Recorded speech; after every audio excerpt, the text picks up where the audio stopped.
because I have that condition, and I also have dyslexia, and both of those are tremendously misunderstood. So I thought I'd talk to you a little bit about ADHD, the way I see it. And the way I see it is right, because I not only have I been living with it for 72 years, I've raised 3 children who have it. They're now 33, 30, and 27, and I've seen thousands of patients over the years. So unlike some experts who write books who don't see patients, I see them every day, and each one is a new textbook for me to learn from. The best textbook in all of medicine is my patients. So I'm as I said, I'm 72 years old, and I learned about what we now call ADHD. Terrible term, by the way, attention deficit hyperactivity. It's a complete misnomer. We don't have a deficit of attention at all. We have an abundance of attention. Our challenge is to control it and direct it.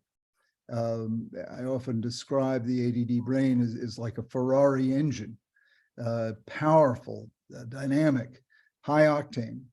But the problem is the Ferrari itself has bicycle brakes.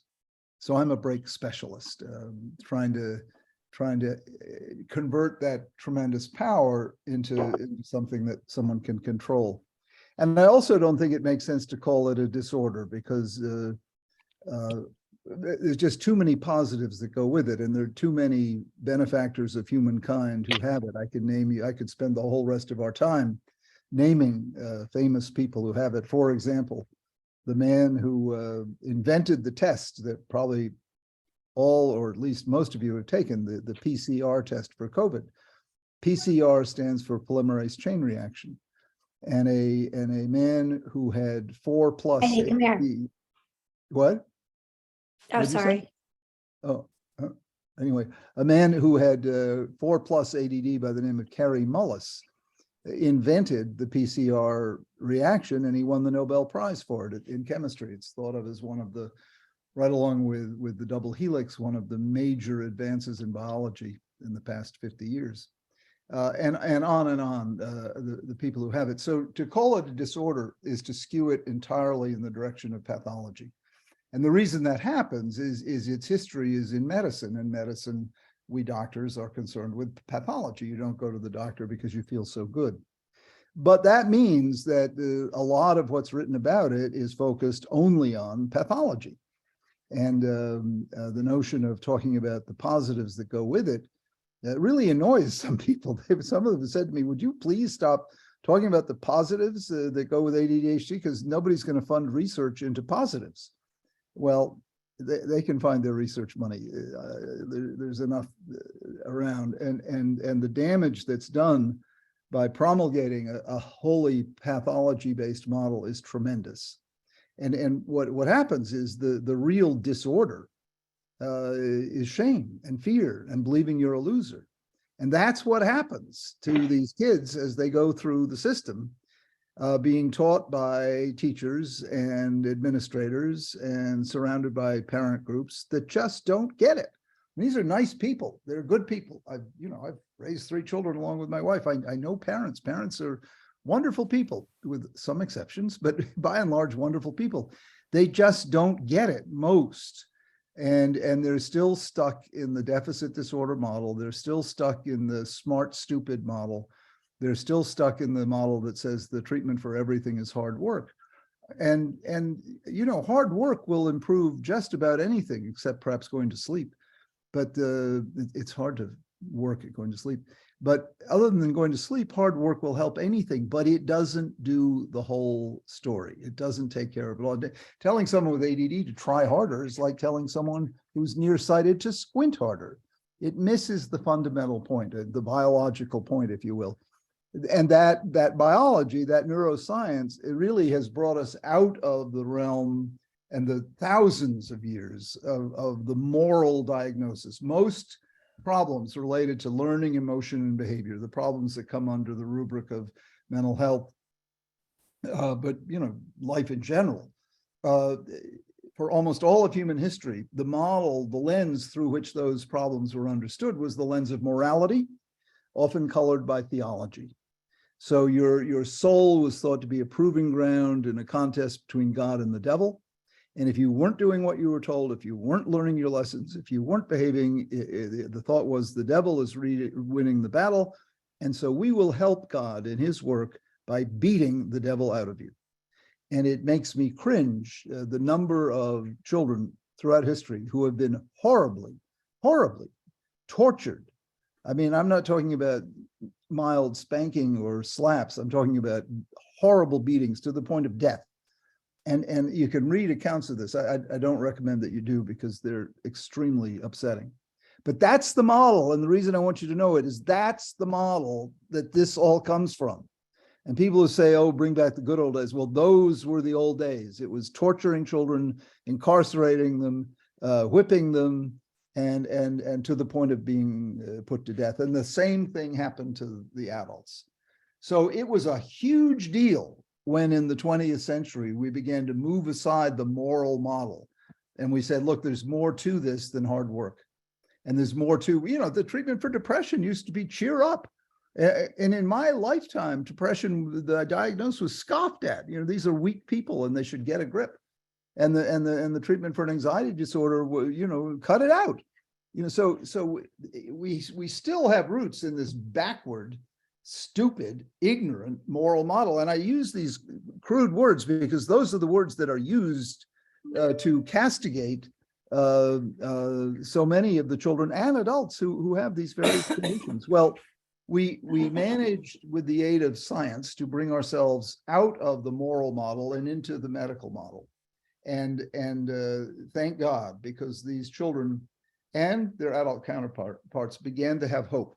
And in 1937, most people don't realize it was that long ago.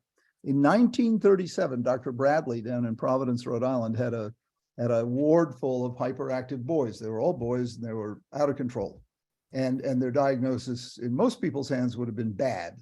And they could go to reform schools where they'd be tortured some more. But Bradley said, no, very enlightened man, I want to see what I can do. And he tried everything he could, from different lighting, different clothing, different diet, until one day he read in another journal about the impact of amphetamine on behavior.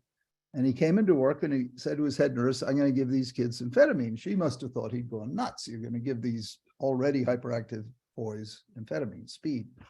Well, he did. And it was a landmark moment in the history of not only this condition, but in our understanding of human behavior in general, because you saw in a matter of minutes the dramatic impact of amphetamine on behavior. These kids were able to sit down and wait in line to get lunch. They, far from not wanting to change, they loved it. They called it their arithmetic pill, because finally they could memorize their colossally boring math facts. Well, the story picks up, and I know I'm going to start for questions, but I just want you to know that background from moral to medical diagnosis and how liberating that was. Although some people are still stuck in the moral diagnosis, and then the number of medications we had expanded, and non-medication treatments. I introduced the notion of coaching back in 1994 in Driven to Distraction, and my friend John Rady has written about the power of exercise in dealing with this. So we have a whole bunch of resources to, as I like to say, unwrap the gift. What I do as a practitioner, I don't treat disabilities. I help people unwrap their gifts. And if you look at the three core symptoms that define this condition in the diagnostic manual, the three core symptoms, distractibility, impulsivity, and hyperactivity, you take each one of those and turn it on its head, and you get an incredibly powerful positive. The flip side of distractibility, curiosity. And we ADDers, we tend to be incredibly curious. What's that? What's that? What's that? Well, in the pathology model, that's distractibility, and it can cost you. But it also can lead you to discover penicillin when you notice that Petri dish looks different.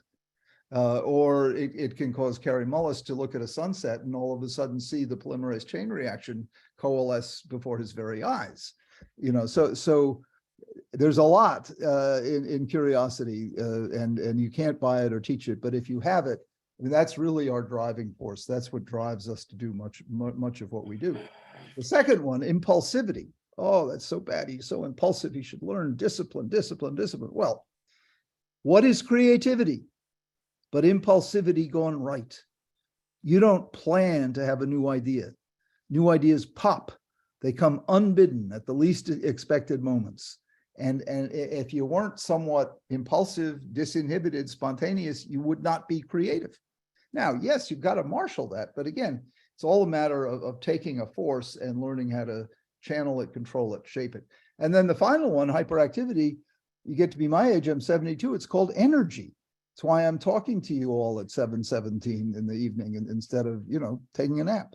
So the strength-based model, which is what I champion, the strength-based model, it's not up for debate. I mean, it's clearly the way to go. You build a life on developed strengths, not remediated weaknesses. Now, in order to remediate some weaknesses, in order to develop some strengths, you may have to remediate some weaknesses.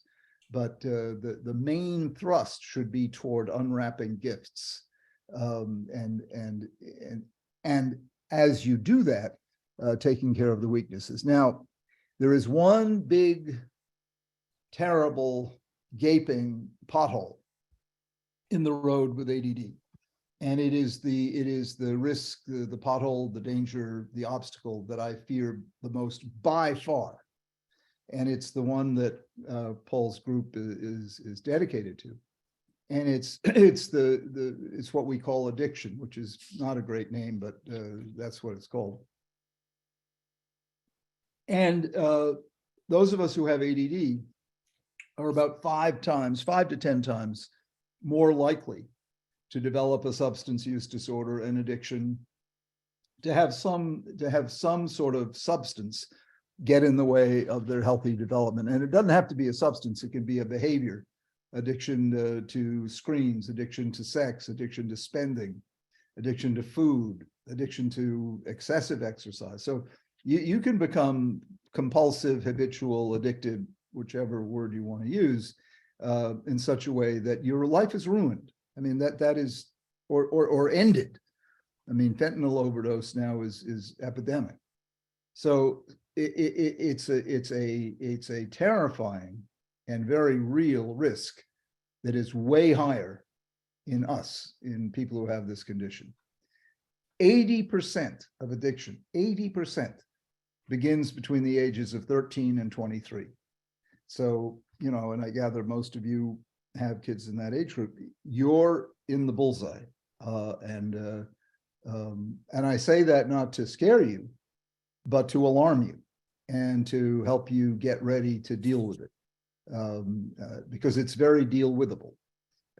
However, if it sabotages you, if it catches you, if it ambushes you, and you're not ready for it, then it's a much bigger problem. And it is not melodramatic to say there are kids out right now who will die tonight from an accidental overdose. These are not intentional suicides. There are kids who will die tonight from intentional suicide, but many more will die tonight from an accidental overdose. And it's simply a fact. So you want to be aware of it, and you want to arm yourself. And the best way to arm yourself is what you're doing tonight, to come together, to talk to one another, to learn, and to tackle the problem. And it can be done, but not by denying its existence. Addiction is much more common in us because we are born with our pleasure meter set too low. It's just a fact. I wake up in the morning and I have to resurrect my happiness. Here I've been dealing with this my whole life long, but I wake up in the morning dark. I have dark and dismal thoughts when I wake up, and I have to go through a process that involves taking a shower and turning on the radio to resurrect my joy level, because it's hard to go out into the day feeling morbid and miserable. My wife, on the other hand, she wakes up in the morning happy as she can be. She's her pleasure meter she was born with set at a normal level. It's just a sad truth that most of us have to work extra hard to get ordinary pleasure. And but that can be done. But it's why so many of us turn to substances or other kinds of compulsive habits, because we don't like our inner state. We're trying to change how we feel inside. And the easiest, quickest way to do that is to take a drug or to, some form of spending or shopping or sex or gambling. And all of those will do it. What you're looking for is that famous dopamine squirt. That little secretion of dopamine, then you feel happy. So that's why you find us way more afflicted. And another thing, then I'll stop. Help is very much available. It used to be, when all we had was 12-step programs, the success rate in the treatment of addiction, substance use disorder, the success rate, if you define success as sober, not using for 1 year, guess what the success rate was? About 15%. Now, with medication-assisted treatment, that number has gone way up to 70%, which is a whole lot better than 15%. But, and this is a terribly unfortunate statistic, guess what percentage of people who have treatable addiction, compulsion, SUD, substance use, guess what percent actually seek treatment? 10%. 10%. We have it available, but people are not accessing it, and that's why I'm talking to you all tonight. I'm going to stop there and take your questions, but I think my cat is knocking on the door, so I have to let her in. Excuse me. That's fine, because I did just want to say we're going to use the waving hand technique to get anybody lined up for questions. And I see Patricia already has her hand up. Awesome. So I think most of you know how to do that. It's at the bottom of the screen. It's either says reactions, or you hit the 3 dots that say more. We got 2 people ask questions, but since I am the host, shall I say, for the evening, I just want to drill in on medication, which you didn't talk about in terms of, I think historically you have said 80% of people that come into your office do benefit from medication, but you also talk about other kinds of it may be more behavioral items and interventions that work, and it might be a combination, I think you have said, of exercise and brain challenges.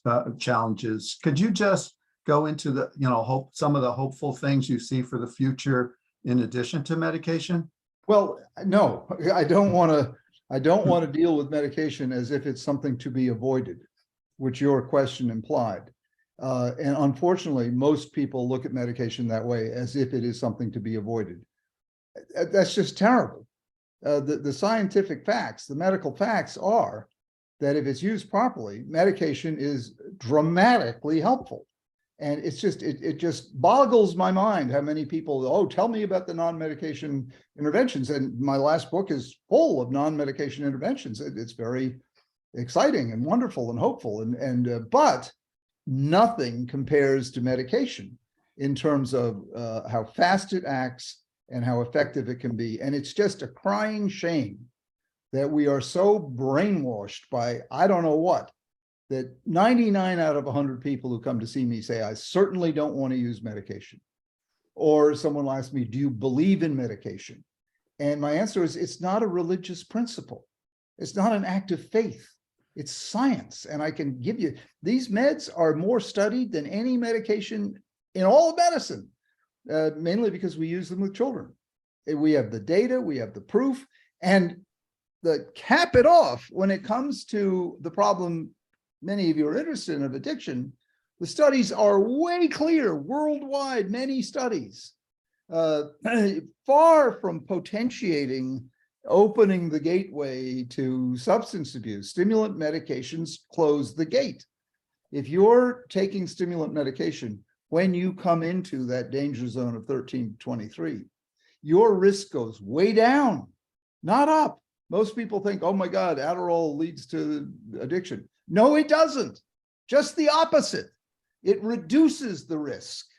And golly, I mean, it just, as a doctor, it just upsets me no end to see the blasé way people accept this untruth that how dangerous these meds are and how the drug companies are forcing us and drugging us. And it's just, don't get me to use words I'm not supposed to use, but it's very upsetting, both as a doctor and as a parent, to see next to education, the most valuable tool we've got to prevent or lower the risk of addiction be turned out as if it were dangerous and unworthy. And that's why I didn't want to answer your question, Paul, because it implied that somehow that's more noble, or somehow that's better, or more natural, or these words that people use. Now, I am not a shill of the drug companies, and I am not here to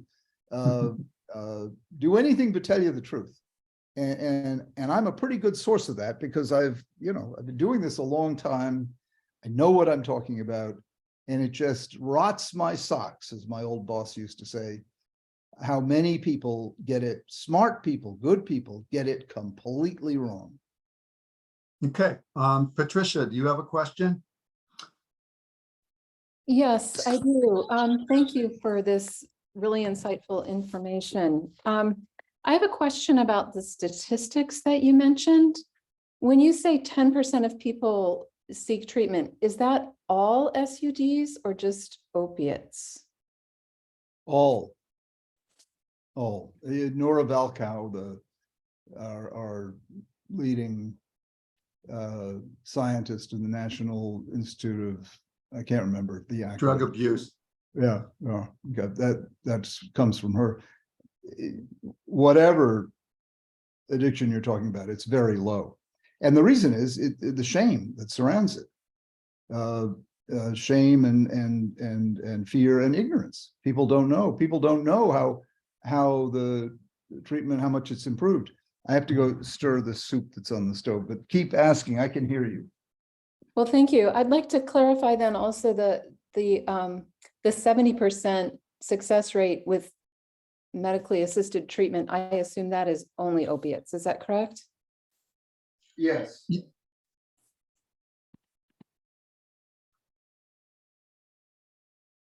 Thank you. What is that medication, the medically assisted?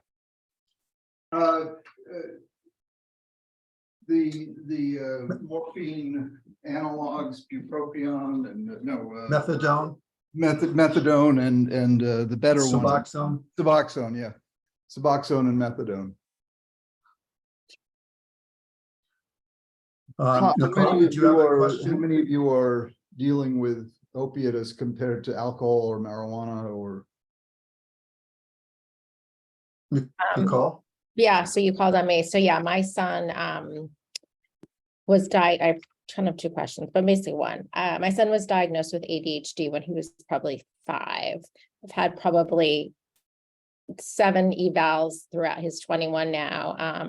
And he was always a pot smoker and turned to opiates about 4 months ago. He was using Vyvanse. He swears that Vyvanse has saved his life. However, Vyvanse, as you know, is very short acting. At least for him, it's become very short. So my first question was, he's in treatment right now at Karen Renaissance in Florida. And today they told me that 90% of the kids that come into their program that are diagnosed with ADHD don't actually have ADHD. And I said, oh, I've got all these tests. I've got all these tests. And they were like, well, a million things can look like ADHD. So that really troubled me. And I was wondering if you know of the best way to diagnose, because they were talking about mapping, doing scans of his head and looking at mapping. And like I said, we've used really good testers and they've all said he has ADHD. And now I'm thinking, oh my God, has he been misdiagnosed all this time? And You're going to make me angry again. Those people have no right to say that to you. No right whatsoever. I have no idea why they're doing it, but the cynic in me thinks they're probably trying to sell you on some test. There is no brain scan. There is no brain mapping. There is, in fact, no test at all that will prove you have ADD. People say I was tested. There's no test. I got to stir my pot again, but that is not to say there's no way to figure out if you have it. But for them to say 90% come in and they don't have, they probably just mean they haven't taken the test that they want to sell. Because the fact of the matter is, you cannot prove a person has ADD. You can fake it if you want to. And the closest thing we have to a definitive test is your history. And that's the cheapest test in all of medicine. And it's also the best one because it casts a wide net. You can gather in all the coexisting conditions, and there's almost always a coexisting condition. It's rare to find, I still call it ADD because that's what it was called when I learned about it in 1981. It's rare to find ADD by itself. In my case, I also have dyslexia, but it's common to find depression, anxiety, substance use disorder, post-traumatic stress disorder, all of those coexisting in the same pot. And the way you parse that out, the best way is with a careful history taken by someone who knows what he or she is doing. And that's not always easy to find because this field has become more and more the slave of checklists and computerized treatments and people who go around saying, well, you need this scan or you, and it really enrages me because this is high stakes poker. And if your son is now down in a treatment center in Florida where they don't know what the bleep they're doing, that really bothers me a lot. And they have no right to say that kind of thing to you. They're just wrong. And how they can definitively say 90% don't have it when you can't prove anyone has this condition. It's just bogus. It's just, you know, we live in this lying society. And that's just another fabrication that they're, and you, vulnerable mother, desperate, doing anything, and you say, I've done everything I'm supposed to do. I've had every test I can imagine. Does he have it or not? And the best way to answer that question is to sit down with someone like me and spend 45 minutes going over his history with him and you, because people with ADD are terrible self-observers. So you have to get the history as taken from at least two sources, mom and child, teacher and child, with an experienced clinician. And like I say, someone who just hands you a checklist or gives you a brain scan or tries to sell you on brain mapping, which is bogus beyond bogus. The reason I get so angry about it, not only am I a parent of 3 kids who have this condition, but I treat it every day and I see the huge, huge human expense. Russ Barkley has estimated that undealt with this condition takes 13 years off your life for all of the overlooked, all the mistakes you make in living. And so depression is higher, suicide is higher. We've already said substance use is higher, unemployment, failed romance, accidents, car accidents, you name it. So it's very high stakes poker. And for these people down in Florida to be able to pontificate like that to you, it's just, it's wrong, wrong, wrong. And you know, but to give you a clear answer to your question, no, there is no test. That is not to say don't get testing. Testing is useful, it's helpful. But the reason it's not definitive, particularly with high IQ people, if you put someone in a situation that combines structure, novelty, and motivation, the ADD disappears. They become very focused. A good example is video games. very structured, lots of novelty, and you're motivated to play.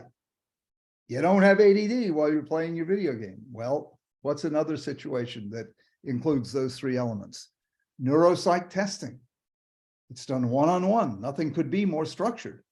It's full of puzzles and games, and it's a lot of fun to take these tests. And you're naturally motivated. You want to beat the test. So you have built into the condition you're trying to diagnose a treatment for that condition. It's like taking your temperature with an ice cube on the end of the thermometer. Now, don't get me wrong. I'm not saying don't get testing, and I'm not saying you wasted your money, but I am saying what you haven't had is an experienced evaluator to help you interpret those tests, and to sit down with your son and you and dad, if he's around, and make sense of it together.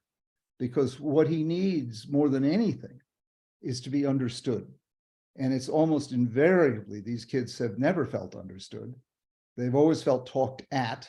They've never felt that their version of life has been taken seriously, and they feel tremendously alienated, misunderstood, which just increases their risk of using drugs.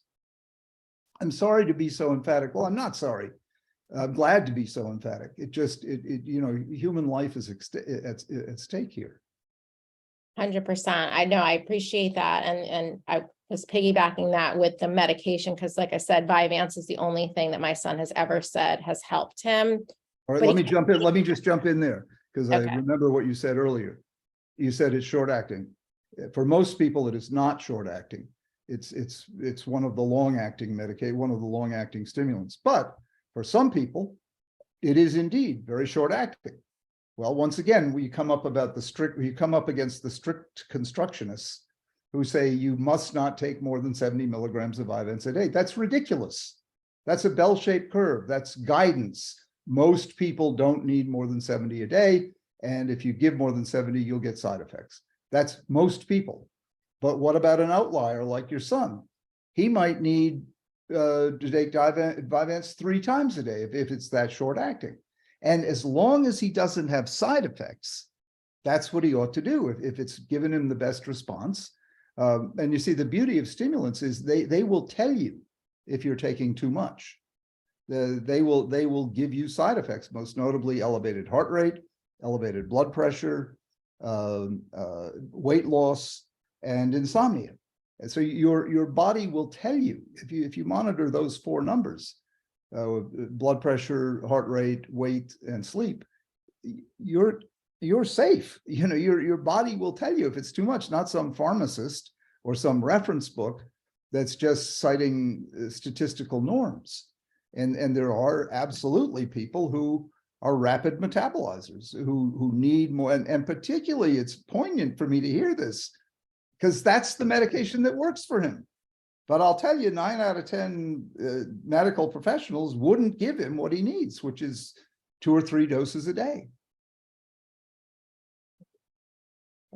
Thank you. And maybe we should move on to Catherine.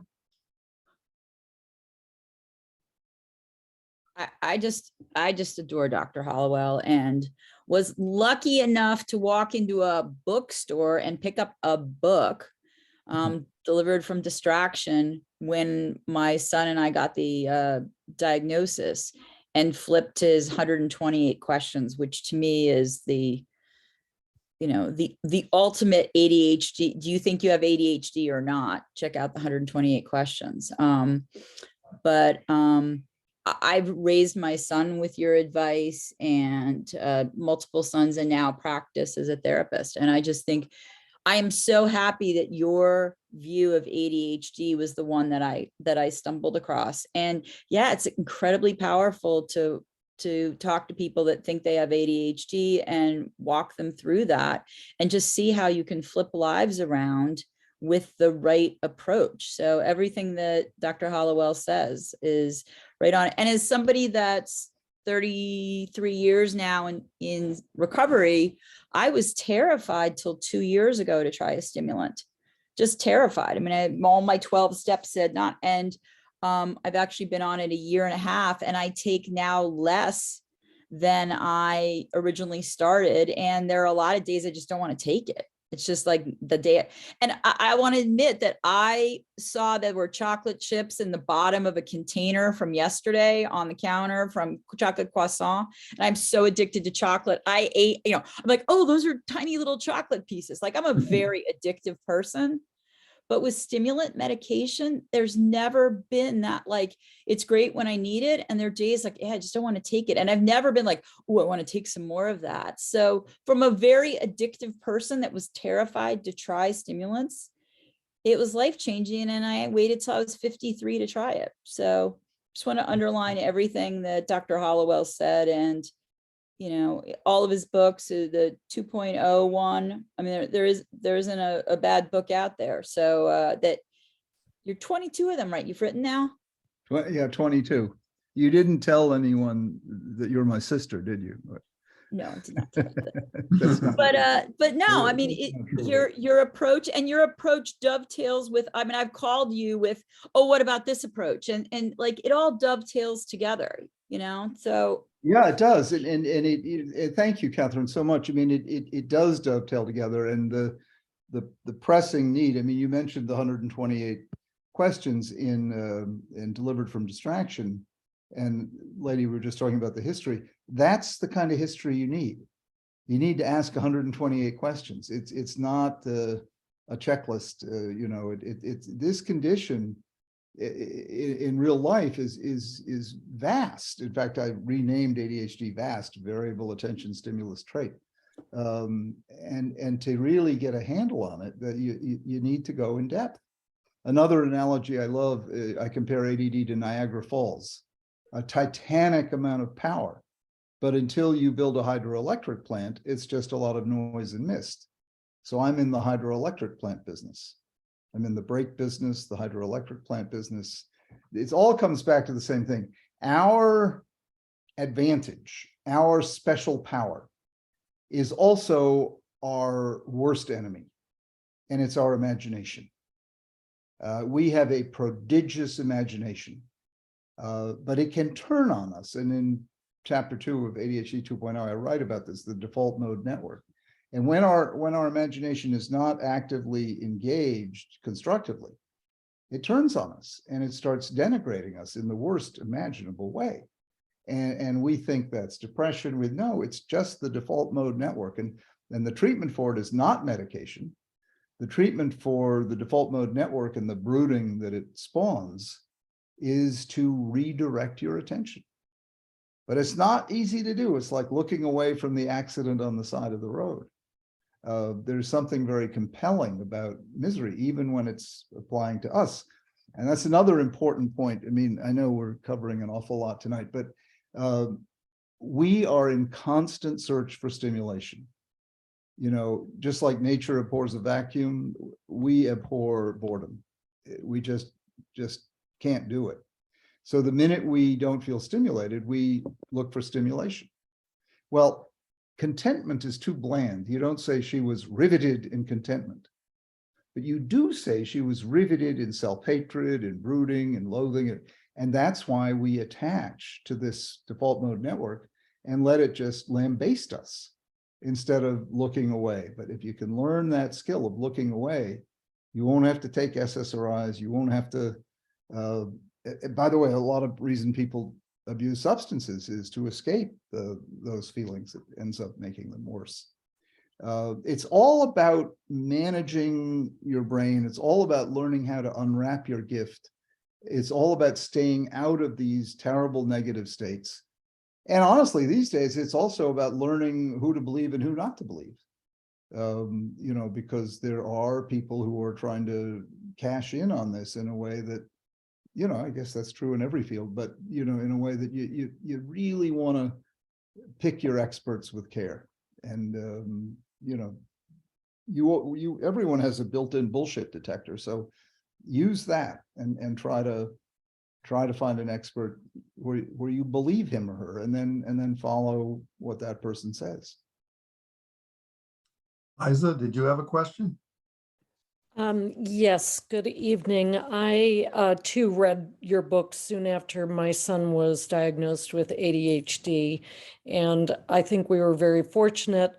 He's been tested 3 times, and it's just very consistent with what, I've seen as he's been growing up. So I didn't have doubts when he was diagnosed. I guess I have 2 questions. One quite specific. He's now 23, has had some interruptions because of alcohol and pot. But he is considering going back to college. He just told me that while he had been on Vyvanse for, I've got all the medication, 2 years, towards the end, he was abusing that. And he was specifically on Vyvanse because the psychiatrist said it had, it can't be crushed up and used in alternative ways and has the least likelihood of addiction. But he said, no, I don't want to go back on that because I don't, he says he's committed to sobriety and, just doesn't want to go back there. But I worry he hasn't really been in the classroom for really 1.5 years, going on 2. So I don't know. That's hard for you to diagnose, but it, No, this happens all the time. He needs to go through like spring training, he needs to, get himself ready for school again if he wants to do school again. right. And that'll include everything from getting on a plan where he has to sort of monitor himself because colleges don't take care of you. So get up on his own, go to bed on his own, get meals on his own, do his laundry, manage his money. Right. And then practice, doing some homework, do some math problems, write an essay, and then try and find a medication if he wants to that could Yeah. help. And there are several non-stimulant medications if he does not want to, take the chance of abusing a stimulant medication. There are Yeah. half Yeah. dozen non-stimulants. But the main thing is the fact that he is expressing hope and enthusiasm. That's fantastic. And that's what we want. And we are, for all we can be lost and afraid, we can also be dynamos of action and moving forward. We need a coach, we need a guide, we need a helping hand. We are not self-sufficient. So it's wonderful. It's wonderful that he's asking for help. Yes, and that he would start in January with just 1 or 2 classes and work part-time, which seems like a good way to go. And the other thing that I wanted to ask, although this is far too large a topic, but I've always seen in my son this connection and this creativity. I mean, I don't know, it was absolutely torrential pouring rain when he was in 1st grade, and he yelled over to his friend Noah and said, "Hey, Noah, you better get going on that ark," and building the ark. And the teacher said nobody in the room knew what he was talking about, but she loved it. So I've always loved that. I just have never felt the education system could celebrate that, incorporate that. I don't know. It just, Well, no, let me interrupt you. It Yeah. can't. It's too antediluvian, but individuals can. So finding the right teacher, the one mentor. My life was changed by my 12th grade English teacher. Totally changed my life. Turned me into a writer, but more than that, persuaded me that I could do much more than I thought I could do. Complete game changer. So a mentor, a coach, yeah, a godfather, anybody who can see the special gift he's got and then help him develop it. So you really can't rely on the school system, but you Yeah. can rely if you keep looking for the right person to bond with him. And you mentioned the word connection. That's the most powerful drug we've got. I call it the other vitamin C, vitamin connect. And it's the most powerful drug we've got. At its most distilled, it's called love. But then as it spreads out, I call it connection. And a connection to people, to friends, to neighborhood, to a dog. Everybody ought to have a dog. To what's the wider world out there, to an activity, a sport, a subject, a book, an instrument. All of those, that's where the best in life comes from, is from positive connections. And the worst in life comes from negative connections, where you feel ashamed or humiliated. Yeah. Thank you Thank so you. I'm just going to ask at this point, Jake, to ask his question, and then maybe we'll get to Patricia after that. I just have to give one more stir, but I can hear you guys when I'm. I was gonna say your soup's it's gotta need a stir by now. What is it? What are you making? Chicken soup. Sounds good. So really appreciate a lot of your comments. I'm not familiar with any of your work. I have certainly resonated with a lot of what you have had to say tonight, and I appreciate that. Just to give a little context, so I am 35. I am in recovery, substance abuse, and I have been diagnosed with ADHD when I was 5. So, what Nicole had shared earlier certainly, sounds very familiar to me. And you said you're 35 now? 35, yes. And I mean, it was an ordeal wherein there would be evaluations, there would be a determination made, and medication prescribed, and the consequences of that. So the side effects of that would always, invariably become much more harmful to me, in my opinion, than the upsides. This went on and off from that time, so kindergarten into high school, and certainly there were times when I'd be on Concerta at the time, and my math average would be over 100, but I would be angry and acting out and up all night again, losing a lot of weight.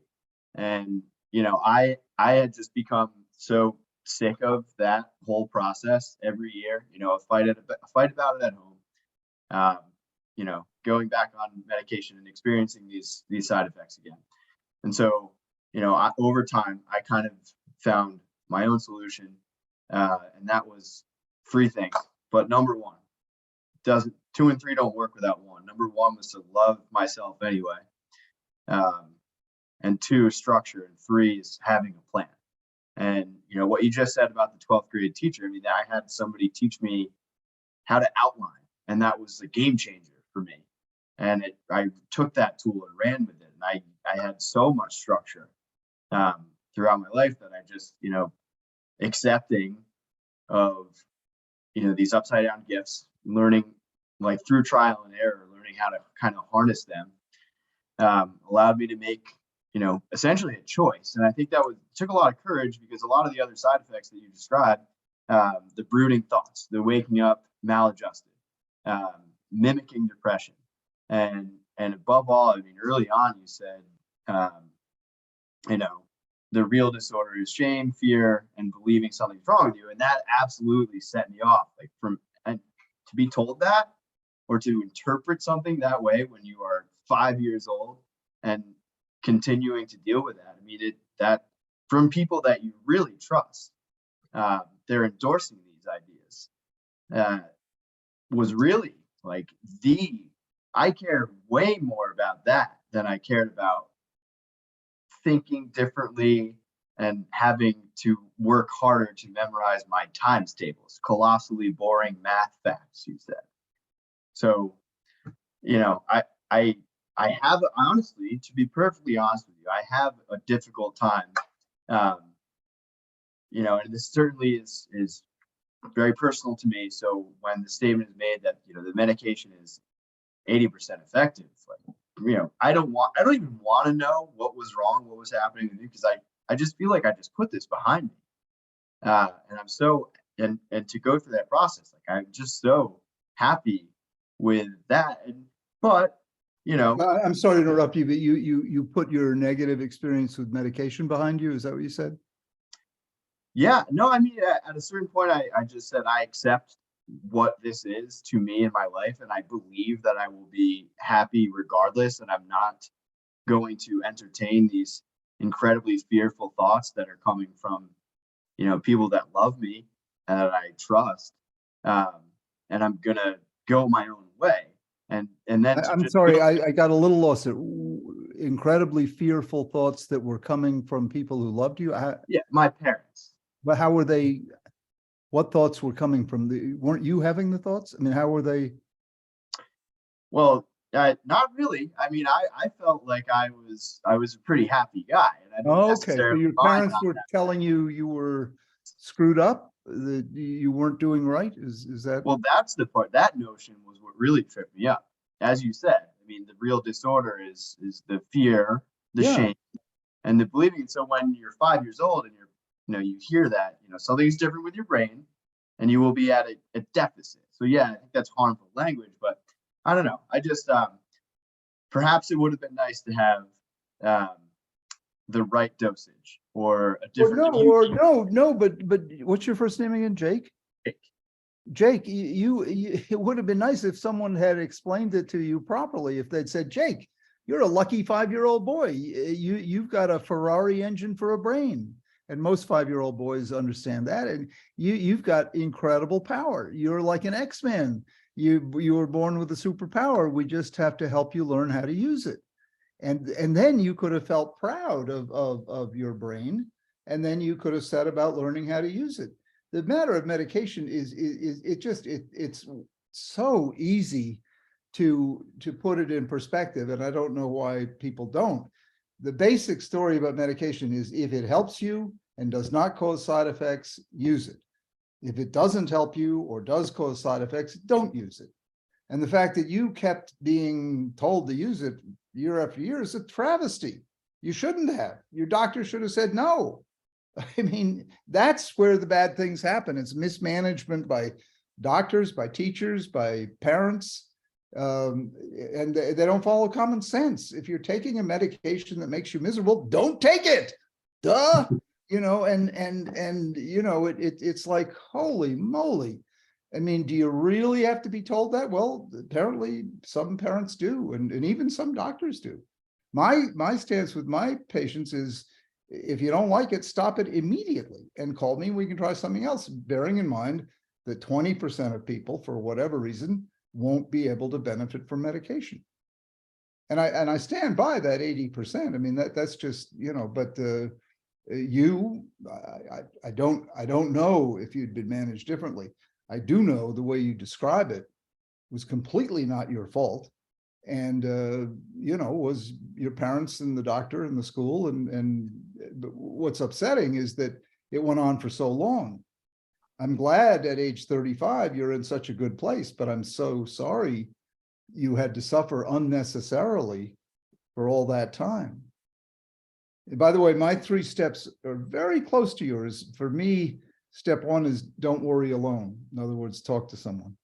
And then number 2 is get the facts, because toxic worry is usually rooted in wrong information or lack of information or both. And step 3 is make a plan, because you always are better off if you have a plan, even if it doesn't work. That's what life is all about, is revising plans that didn't entirely work. So you are a wonderful example, and it's you demonstrate the resourcefulness, the stick-to-itiveness, the refusal to give up, the strength, to listen to your own drum and march to it. You're inspiring the way you did against obstacles created by people who loved you but didn't know what they were doing.